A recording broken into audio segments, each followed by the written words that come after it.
Hello, welcome to this second video in QuickTip 68. So in the first video we just had one order ticket which then when it was filled generated the bracket order. What we're going to do in this, we're going to actually have two orders open at the same time, and we're going to not do the bracket, we're not going to send the bracket order for the moment, just to be to make it less confusing. So I've got the program, I've duplicated the program, and I've made a couple of small changes to it. So if we look at the original program, I've changed the requirement that it's a down bar to get into a trade, and I've also commented out the brackets component, but then this print statement is the same. Now the program I copied, which I've called QuickTip 68.2, I've added some additional information. So what I've done here is I've put in the orders provider 1 to order 0 average fill price. I've also got orders provider order 1 dot average fill price, because I knew that when I'm going to run this there will be two orders.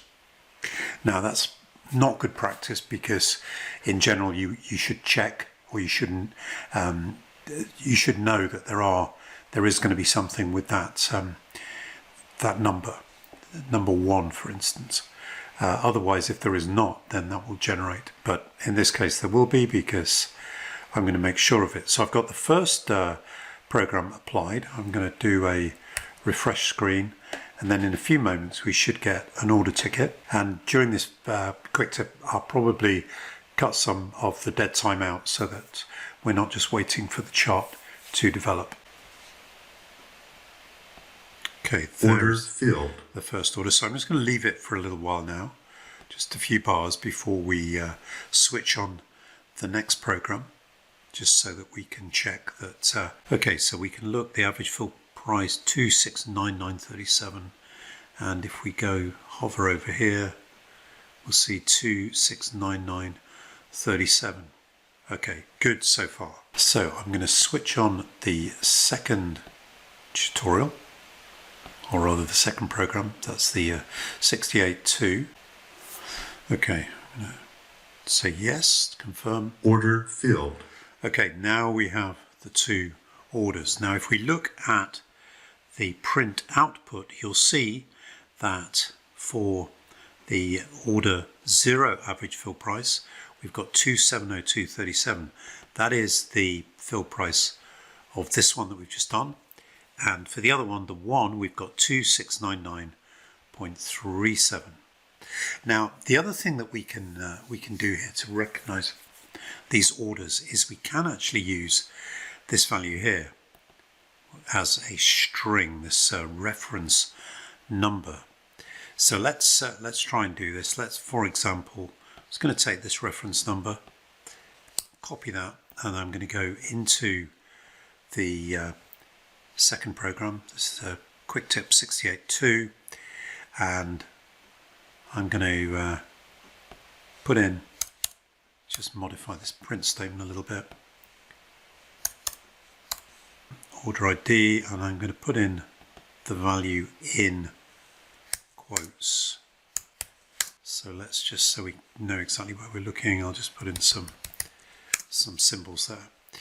Okay, so let's verify the program and wait to generate a ticket. Okay, confirm that. Order filled. And you'll see now that the action is being shown on the program. Let's also look at the fill. So let's just make another change. So let's just say, just copy this here, and it's going to take the value like so. Let's try that. Oops,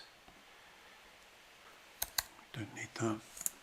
And then just go to the program, refresh, and wait for another order ticket.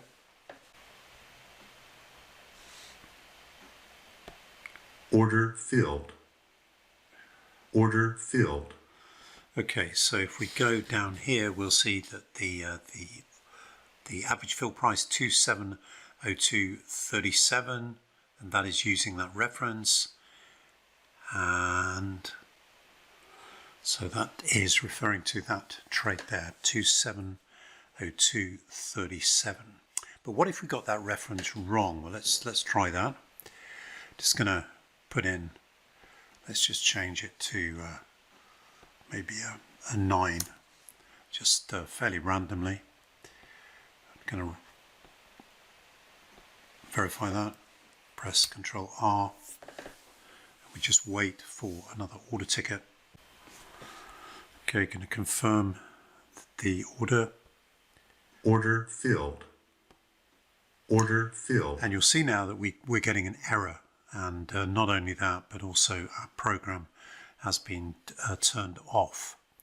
So there is a way around that. What you can do, and I've just included the syntax here, is use this syntax, use something called try order. So what this does is, if the order is valid, then it would go ahead and print the value, the average fill price in this case. So we're saying orders provided 1.try order. Then the value that we want to try, and we're saying if that is not null, then go ahead and print the value there. And something like that would not cause an error because it would not try and print if the value didn't exist. Okay, so there's just a couple of other little thoughts on this area of EasyLanguage. Thank you very much.